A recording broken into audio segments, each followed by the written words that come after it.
A mais um vídeo de mecânica dos fluidos. Hoje vamos falar sobre um segundo capítulo de estática, que são as superfícies planas. Vamos abordar sobretudo as forças e as pressões que atuam sobre estas superfícies.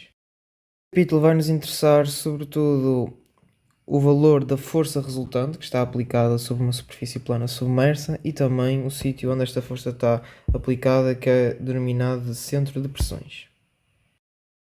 A força resultante será igual ao produto da pressão no centro de gravidade a multiplicar pela área submersa.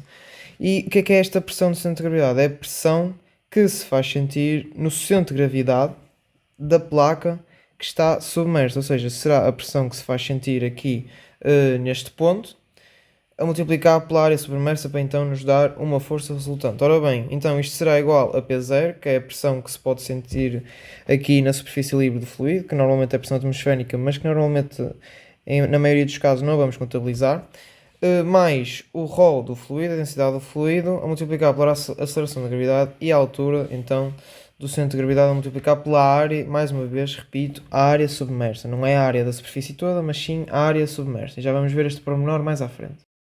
Do centro de pressões, vamos utilizar aqui esta expressão que nos vai dar o YCP, que é a distância do centro de gravidade ao centro de pressões. Notem, portanto, o centro de pressões está sempre abaixo do centro de gravidade.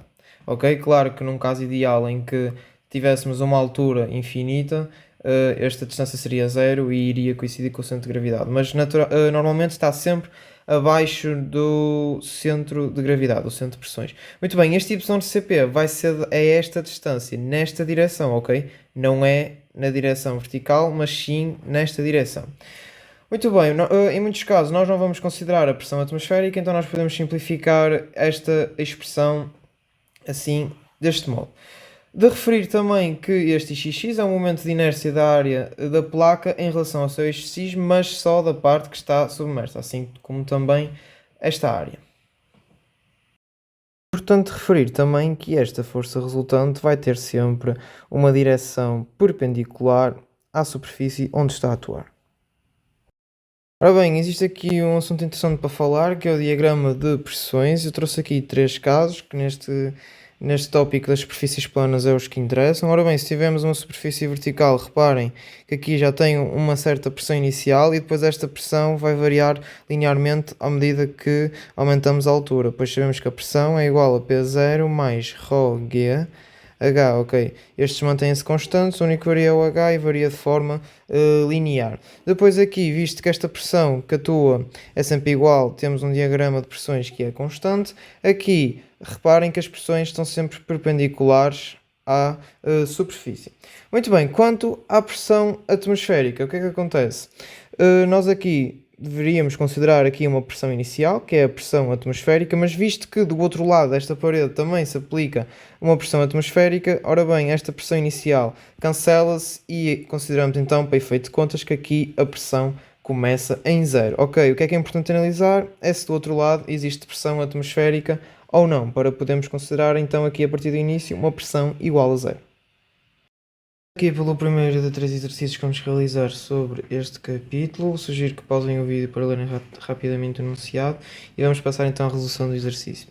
Ora bem, como a maioria dos casos de exercícios neste capítulo, vamos ter que fazer um somatório de momentos aqui no ponto O, que é o eixo onde roda a comporta, vai ter que ser igual a zero. Ora bem, quais é que vão ser as forças que vão entrar em jogo? Vai ser a força hidrostática, a força resultante daquele campo de pressões e também a força do peso da respectiva comporta. Reparem aqui que eu defini 2 centros de gravidade, aqui é o centro de gravidade da comporta toda, certo? E aqui é apenas o centro de gravidade da parte que está submersa.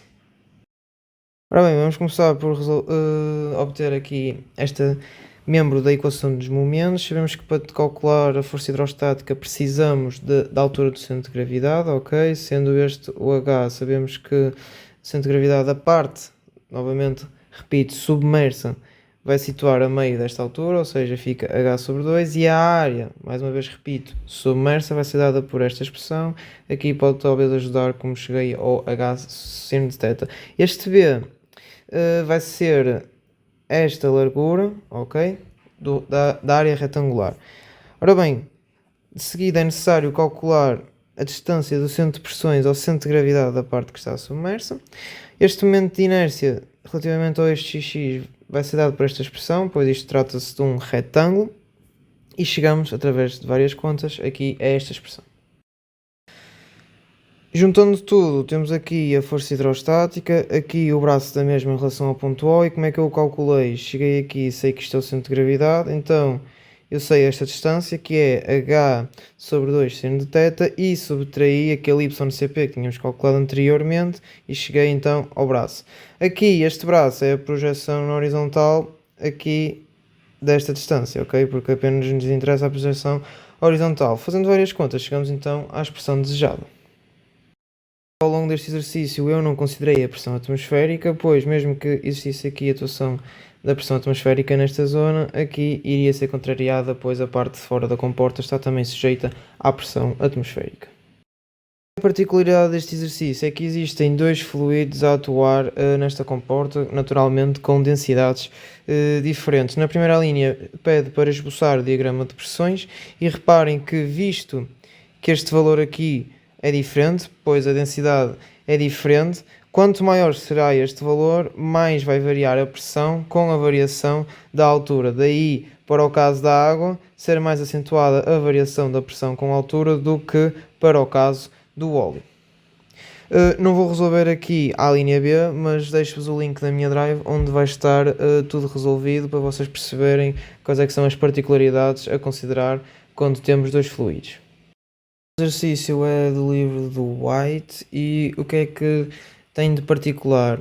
É que, em vez de ser um retângulo como estamos habituados a fazer, o que vai acontecer é que o perfil da comporta, ou seja, a sua forma, vai ser de um triângulo. O que é que vamos ter aqui que ter atenção?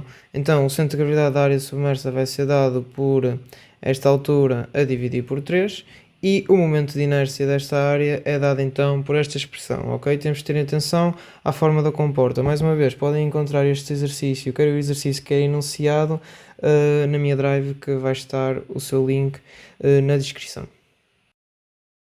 Ora bem, falta-me aqui apresentar um conceito que provavelmente nós não vamos utilizar tantas vezes, mas que é importante saber que este existe, que é a coordenada x do centro de pressões. Definirmos aqui um referencial que está no centro de gravidade da superfície plana. Muito bem, esta coordenada x é dada por esta expressão, que é semelhante à dada desta coordenada y, só que aqui a diferença é o que conta é o produto de inércia. Reparem, se o produto de inércia for nulo, significa que se trata de uma superfície simétrica, então o centro de pressões vai estar aqui nesta direção, pois xcp será igual a 0, que é o caso dos exercícios todos que nós vimos anteriormente.